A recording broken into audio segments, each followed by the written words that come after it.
Before I actually get into the paint, I've got to take down my smoke alarm. See that?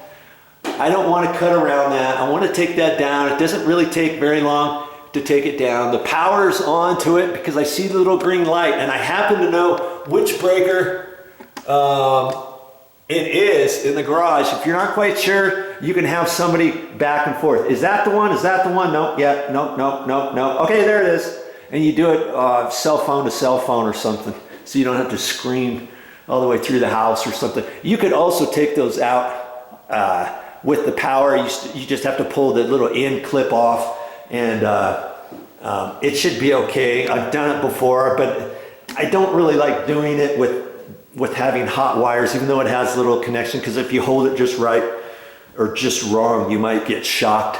Okay, so the first thing I got to do before I paint this ceiling is do that. Actually, before I paint the ceiling, the first thing to do is go around and I took my broom, I swept it all down. I swept all the ceilings down, the walls down, get the cobwebs off. You'd be surprised after who knows how many years that your walls and ceilings have not been wiped off, have not been painted. Maybe it's been 7 or 8 years, and you start brushing down your ceilings. You'll be surprised at all the stuff that comes down in your face. Okay, same thing with your walls and on top of your door frames. You know, so I did all of that, wiped down the top edge of the baseboards and did all that kind of stuff. And then I looked at this with the light on, got my construction light up here, saw if there's any little globs of anything that needed to be scraped off, or any little edges that needed to be cleaned around where the ceiling fan was, if it's dirty where the mark was. If you got any marks, clean those off with simple green and a brush or a rag or whatever. And so I've got this whole area all ready, other than taking that smoke alarm off. So that's the next thing I want to do. I'm just going to keep you right there. I think that's close enough. And make sure my power is off. Okay, this particular smoke alarm is a kitty, and there's a little clip thing on the side of it, and I can feel it. It's right over here. If I have to kind of press that in to unscrew it. If you don't know that, you can try to unscrew this all day long. It's still not going to come off. Okay, so I've got to push on that far enough and then loosen it up. Okay, there, just like that.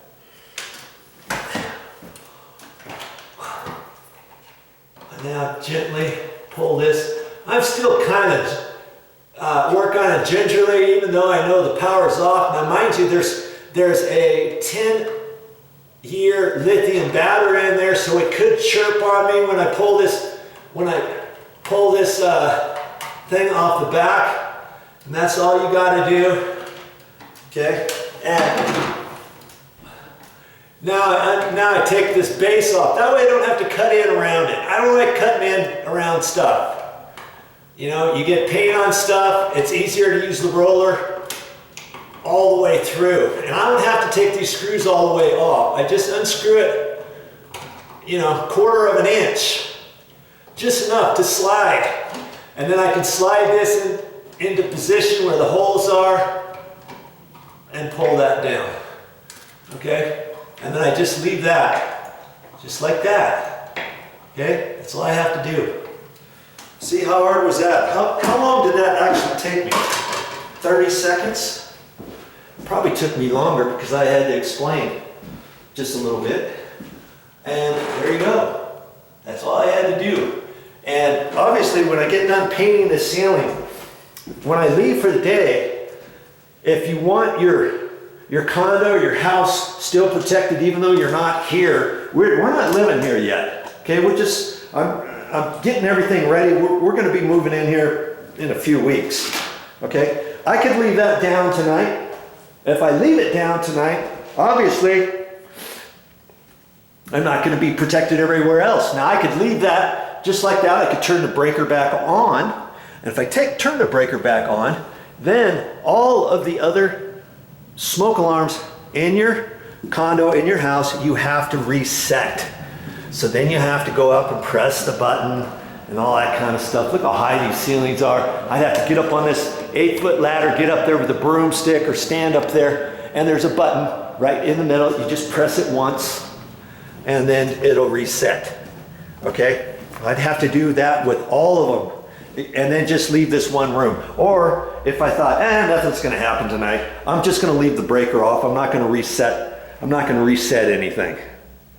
See here, push to hush, and that's your reset button too. You just press on there. I could press it right now and it would probably chirp because this has a lithium battery in it, okay? But enough of that. I'm just gonna leave that right there. I'm gonna get this ceiling painted. It's getting into the afternoon here. I gotta get this ceiling done. I wanna at least get the rolling done.